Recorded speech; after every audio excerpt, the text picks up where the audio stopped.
Students, कैसे हैं आप। तो कल हमने जो चैप्टर शुरू किया था हिस्ट्री का, क्या था वो, यूरोप में राष्ट्रवाद, उसका कुछ पार्ट हमने कल किया था और अगला पार्ट लेके आज मैं हूँ आपके सामने। तो हम पहले तो डिस्कस करेंगे कि कल हमने क्या किया था। कल हमने मेन उसमें से डिस्कस कर लिया था कि क्या है उसमें यूरोप के राष्ट्रवाद में।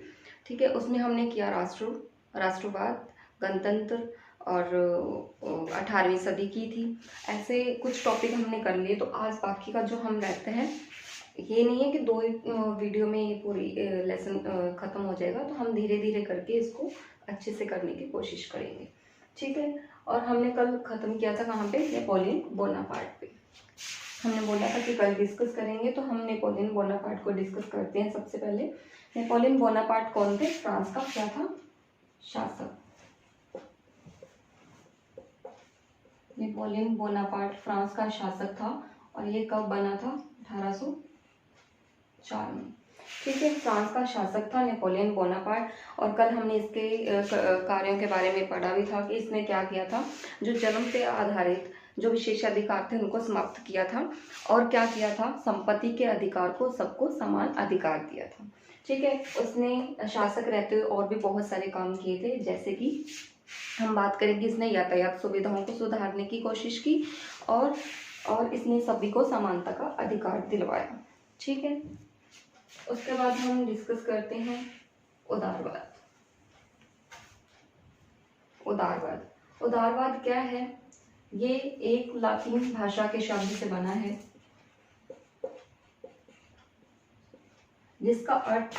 जिसका शब्द कौन सा है? लिबर।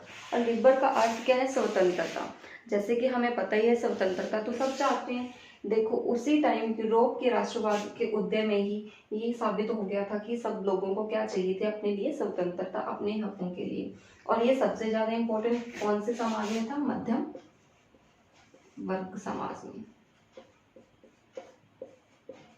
क्योंकि उनके अधिकारों का बहुत ज्यादा हनन किया जाता था और उनको भी अपने स्वतंत्रता से जीने की इच्छा थी कि हम भी अपनी मर्जी से अपने कार्य कर सकें।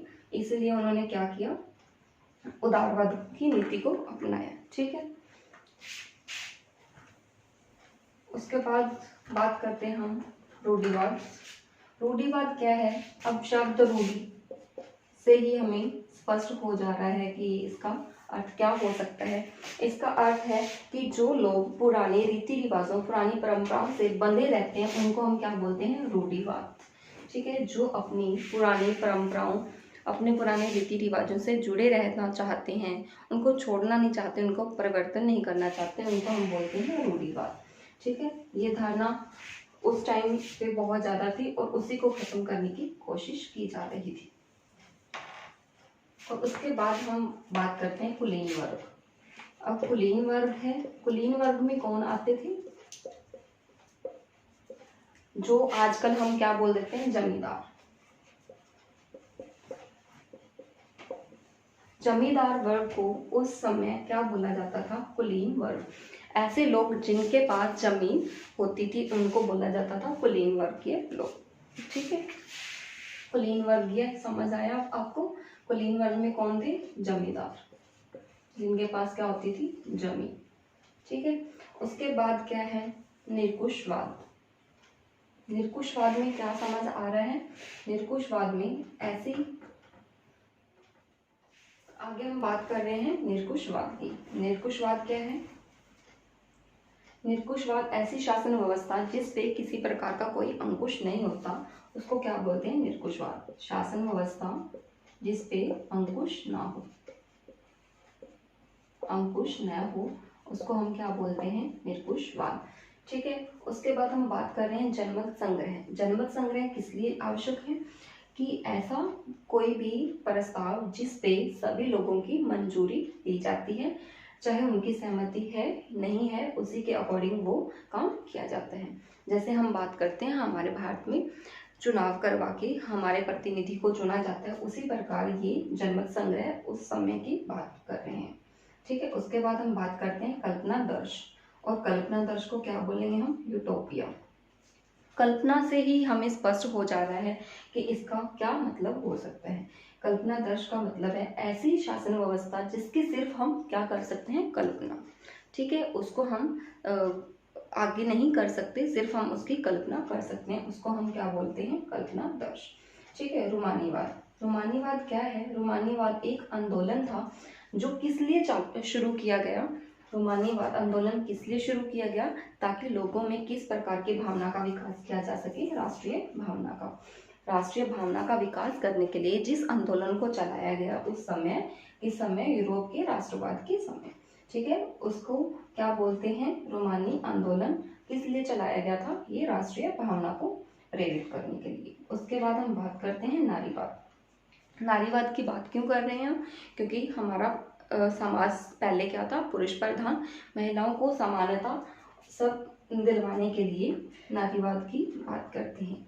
ठीक है। उसके बाद हम बात कर रहे हैं यूरोप में राष्ट्रवाद। यूरोप में राष्ट्रवाद का उदय कैसे हुआ? कल हमने बात की थी फ्रांस की क्रांति की। फ्रांस की क्रांति कब शुरू हुई? 1789 में। ठीक है। फ्रांस की क्रांति के शुरू होते ही यूरोप में किसका उदय हुआ? यूरोप में राष्ट्रवाद का उदय हुआ। तो हम आज हमने इतना डिस्कस किया, बाकी हम कल नेक्स्ट वीडियो में देखेंगे। और हम अभी देख लेते हैं क्या क्या डिस्कस किया हमने आज। नेपोलियन बोनापार्ट, ठीक है। उसके बाद उदारवाद, रूढ़िवाद, कुलीन वर्ग। कुलीन वर्ग कौन से थे? जमीन जिनके पास थी उनको क्या बोलते हैं? कुलीन वर्ग।